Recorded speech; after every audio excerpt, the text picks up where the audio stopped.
Fala, família da Natação Criativa! Quero agradecer muito a sua presença e já te pedir um favor. Ativa a notificação, segue o nosso canal para poder fortalecer essa nossa marca e trazer novos parceiros, novos convidados. E hoje um assunto muito importante, vamos falar da natação fora da piscina, a educação integral e conexões humanas. A gente já teve um episódio sobre isso.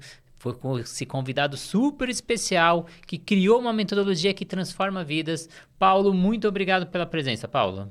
Eu que agradeço mais uma vez, lembrando a todos que essa é uma segunda parte, então, para quem não acompanhou a primeira parte desse podcast, eu acho que complementa bem com quem a gente vem trabalhar nesse momento, né? Um pouco mais voltado para a parte prática, né? Do dia a dia, do profissional lá na relação dele com o aluno, mas uma baita oportunidade que a gente tem para poder falar sobre um tema que pode não só mudar a vida dos alunos, mas também a vida dos profissionais de educação física que trabalham com natação. E vocês já perceberam que eu tô com uma camisa diferente, que eu nunca utilizo, cheia das assinaturas. São as assinaturas de quem participou desse podcast, de quem veio aqui, que a gente fala que entregou valor, não só o seu conteúdo. Então, trouxe a sua presença, o seu conteúdo, estudou antes, toda uma agregação de valor, que é o que a gente vai falar como fazer isso dentro da piscina. Mas antes de entrar nesse assunto, vamos agradecer os nossos parceiros, a Flote, materiais de natação, Plataforma Educar, o aplicativo da Swim Track, a Sobrasa e a Raizo, nova metodologia no mercado. Mas, Paulo, quais as práticas ou atividades fora da piscina você considera fundamental para potencializar o aprendizado da natação? A gente falou muito do conceito no podcast passado, mas e na prática? Quais atividades, tanto dentro quanto fora da piscina, a gente consegue trazer? Então, até eu gosto de imaginar essa pergunta, Renato, de uma maneira assim, até quase que inversa, né? Quais são as atividades dentro da piscina que podem refletir e trazer alguma coisa nova para fora, né? Eu acho que isso que é o mais interessante. A natação, ela de imediato, né? A questão aquática, ela acaba tendo um aspecto de ludicidade, ela traz um aspecto, a água traz um aspecto de acolhimento, de sinestesia, né? Porque você passa a reconhecer o movimento do teu corpo a partir da interação com a água. Então, é um meio facilitador de muitas coisas.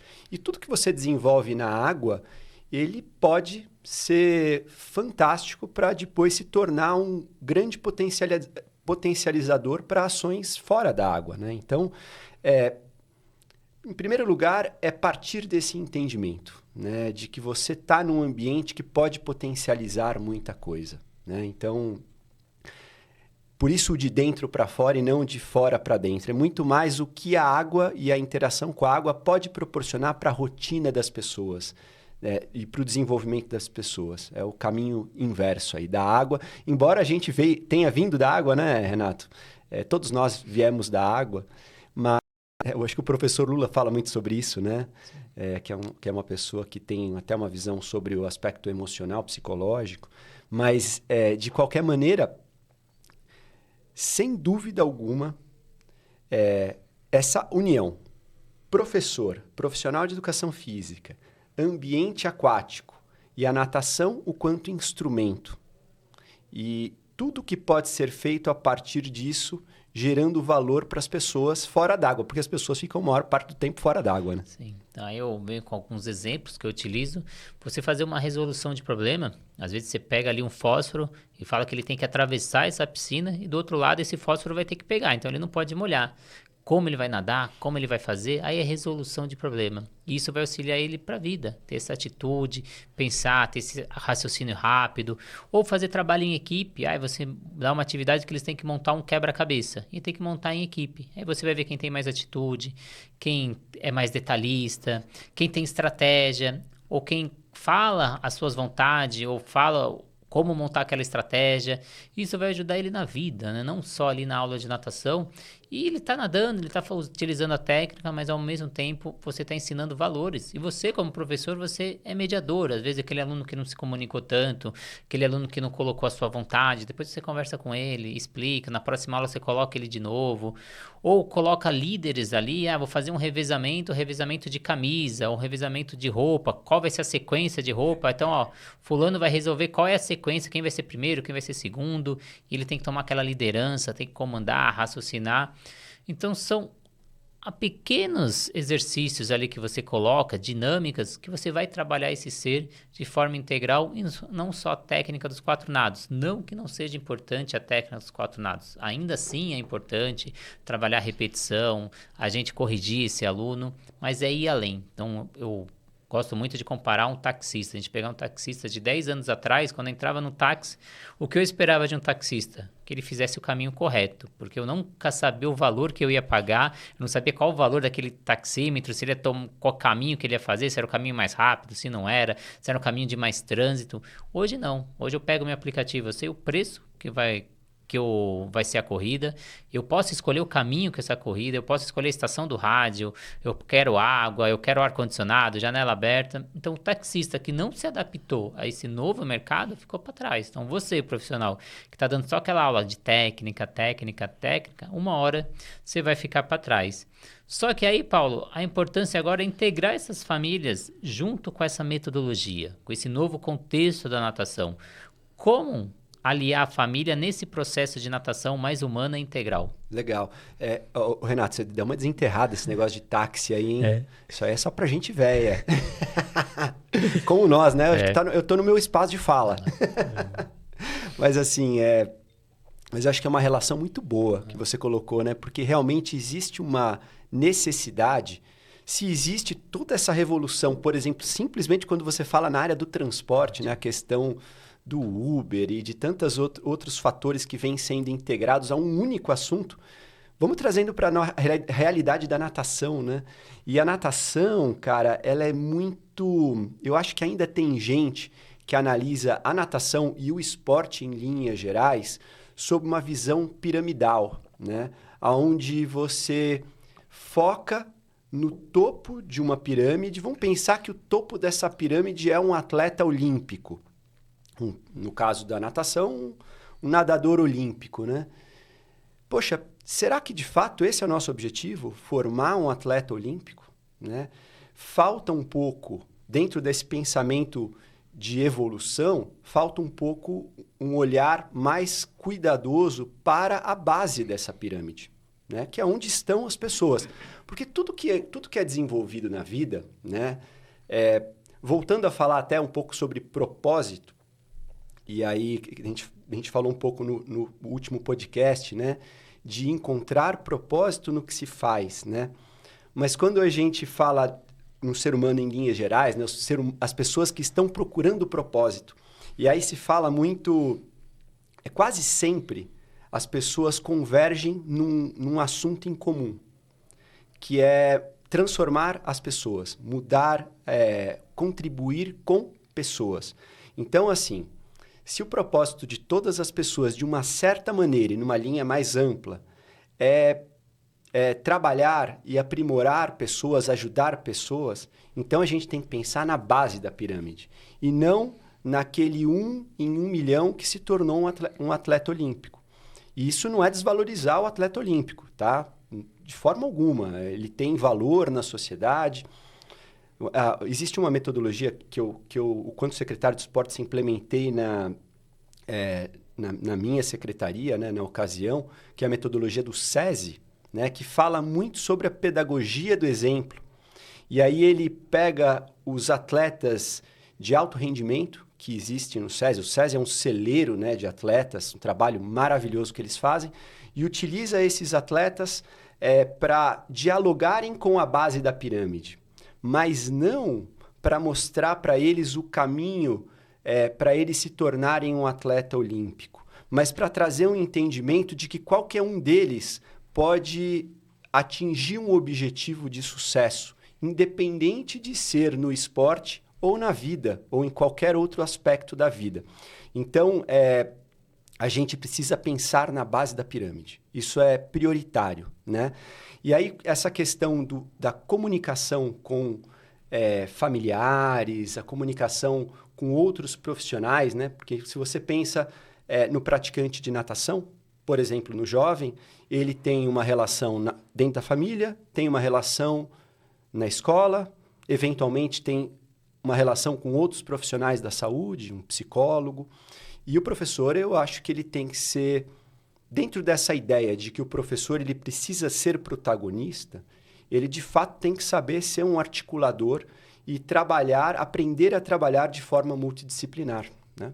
Sim, eu acho que essa comunicação com a família, ela tem que acontecer diariamente. Então, você que é professor de natação, você tem que conversar com esses pais, você tem que informar o que você está implementando. Ou seja, antes de começar a atividade, ó, hoje o objetivo da aula é esse, a gente vai trabalhar isso e isso. Ou no final da aula, olha, hoje a gente trabalhou isso, o João melhorou, o João estava com dificuldade naquilo. Então, você tem que ter esse diálogo. Você não pode esperar o pai vir conversar com você para você informar o seu trabalho. Você tem que ser informado antes. E aí, por experiência própria, o que acontece? Você começa a fazer isso nos primeiros anos. Depois você não precisa mais fazer isso, porque quando chega um pai novo, a primeira coisa que ele faz é conversar com o pai antigo. E esse pai antigo já conhece a sua metodologia, a sua forma de trabalho, as suas estratégias. Não, o professor já me falou, ele está fazendo essa atividade por causa disso, disso e disso. Aqui eles trabalham com esse propósito. E aí um pai vai sendo o seu estagiário, porque ele já conhece a sua forma de trabalhar. Então você, tem sim, fala, mas eu fico na água o tempo todo, eu não consigo conversar com os pais. Mas tem um momento de início da aula, final da aula, que sempre tem um professor fora da piscina. Junta 2, 3 turmas para começar uma atividade, para terminar uma atividade. E esse professor vai lá fora, conversa com o pai. Se a cada dia você pegar um pai, no final do mês você conversou com todos. Então você tem que ser esse tripé. Tem que ser o professor, coordenação e família. Todo mundo tem que estar falando a mesma língua. Se não adianta você dar um estímulo por 50 minutos e essa família, por 72 horas, 90 e poucas horas, dá outro estímulo. Que aí vai ter conflitos. Então é importante ele entender o que você está trabalhando dentro da piscina e você entender o que esse pai está trabalhando lá fora. Então, qualquer dificuldade também, ou outros profissionais da saúde, como o Paulo falou, psicólogo, qualquer atividade o psicólogo está fazendo, que dá para você trazer para dentro da piscina e agregar valor na sua aula e auxiliar esse psicólogo. Pega o telefone, liga para esse profissional da saúde, integra essas atividades e vamos agregar valor nas nossas aulas de natação. E a natação, Paulo, ela é uma grande ferramenta aí para desenvolver valores e transformar comportamentos. Aí, que atividades a gente tem aí para transformar esses comportamentos dentro da piscina? Legal, legal. Assim, pensando do ponto de vista prático, né, analisando lá aquela questão da beira da piscina, eu parto do entendimento da natação sendo um esporte individual. E aí, o que nós podemos fazer para trazer uma característica mais coletiva para a natação, né? Eu acho que essa questão da coletividade, ela traz um grande aprendizado para os alunos, né? Tudo que está relacionado aos valores inerentes ao esporte, ele pode ser trabalhado e potencializado através do coletivo, da interação com o coletivo. Se você for analisar, por exemplo, Renato, na natação, existe um aspecto coletivo na natação, por exemplo, que são as provas de revezamento, né? Então, quer dizer, acho que talvez seja o que haja de mais emblemático num esporte que, por essência, é individual, né? E o revezamento, ele tem lá um trabalho intenso de colaborativo, né? De necessidade de coletividade, né? Todo mundo tem que ir bem para conquistar um resultado. Mas isso a gente fala muito pensando numa prova clássica, dentro de um evento competitivo. Porém, você pode promover uma série de adequações, só a título de exemplo, no trabalho de revezamento, né? Eu considero, dentro da infinidade, nossa, estou falando aqui com o maior especialista do Brasil em natação criativa. Ó a pressão, hein? Mas dentro desse aspecto do revezamento, por exemplo, você pode incluir características do cooperativismo, né? Então, quando você inclui, você faz adaptação de regras para dar um enfoque para uma atividade, dar um enfoque mais cooperativista do que competitivo, sem jogar a competição completamente de lado, você consegue trazer regras que trazem uma dinâmica para aquela proposta que permite com que, por exemplo, cada aluno possa executar o que está mais alinhado com a sua potencialidade. Então, por exemplo, Vamos ultrapassar, assim, fazendo um trabalho de imaginação aqui, vamos ultrapassar os 4 estilos. Às vezes você tem um aluno que o que ele faz de melhor, normalmente são os mais bagunceiros, né? Não é o nado propriamente, mas é um trabalho de submersão ou é um trabalho de salto. Então, tem alguma característica lá que ele vai bem. Então, você pode, por exemplo, fazer um revezamento que coloque dentro da dinâmica dele o aluno explorando aquela característica da qual ele desempenha melhor. Então, você está transformando o revezamento numa espécie de circuito, né? Não vale colocar esse no esse, eu que vou inscrever no concurso, tá? Mas, brincadeira, dá para explorar muita coisa a partir disso. Então, quer dizer, você pode fazer com que o revezamento ocorra fora e dentro da piscina, e aí os alunos eles passam a ter um entendimento de que o resultado vem a partir do entendimento do outro, do que o outro tem de melhor. E que o que o outro tem de melhor vai ter que complementar com o que o colega tem, fazendo com que tudo aquilo, de que todo aquele circuito ele possa ser completo a partir do que cada um tem individualmente de melhor. Então, quer dizer, é uma maneira de você pegar uma característica que é completamente alinhada com a natação, que é o trabalho de revezamento, mas trazendo adaptações e uma dinâmica que permite o desenvolvimento desses valores. Só a título de exemplo aí. Mas isso que também é importante é você identificar esses comportamentos, você trabalhar esses comportamentos e você informar essas famílias através de avaliações. Então, isso está presente. Então, a gente vem da educação física, a gente está muito focado no lado motor, do lado da técnica, e a gente acaba avaliando só a técnica. Ele melhorou a abraçada, ele melhorou a respiração, ele melhorou a coordenação de braço e perna. Mas e a parte comportamental dessa? Não é legal a gente entregar numa avaliação a parte emocional, social, afetiva? Porque se essa criança não está emocionalmente estruturada, não tem um aprendizado motor. Então, se ela está passando por uma separação dos pais, está tendo um irmão mais novo, isso reflete no aprendizado dela. E às vezes você avaliar e você informar essas famílias, eu entrego nas minhas avaliações as famílias ficam até surpresas. Falam, nossa, você sabe isso do meu filho? Eu falo, sei. Eu tive uma aluna, lembro até hoje, a Jade, ela entrou na minha aula de natação e ela não abria a boca, Paulo. Eram 50 minutos sem ela falar nada. Ela entrava quieta e saía muda. E a gente sempre tem aquele olhar para aquele aluno que é mais bagunceiro, que é mais agitado. Então a gente vai lá, conversa com a família, coloca limite.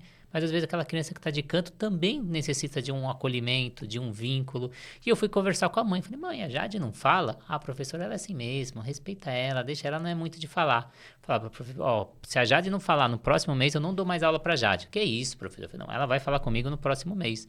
E foi transcorrendo as aulas com a Jade. Um dia eu fui entregar a Jade. Aí eu falei, tchau, mãe, boa viagem. Ela, boa viagem? Como assim, professor? Eu falei, vocês estão indo para Itu, não estão? Como você sabe? Eu falei, a Jade falou. Eu falei que a Jade ia falar comigo.